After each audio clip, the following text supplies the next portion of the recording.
You ask Tiger to solve. This deals with linear equations with one unknown. The final result is a equals 12.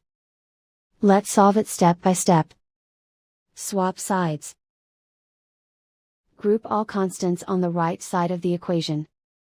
Add 11 to both sides. Simplify the arithmetic.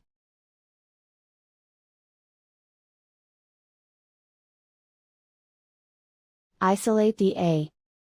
Divide both sides by 5. Simplify the fraction. Find the greatest common factor of the numerator and denominator. Factor out and cancel the greatest common factor.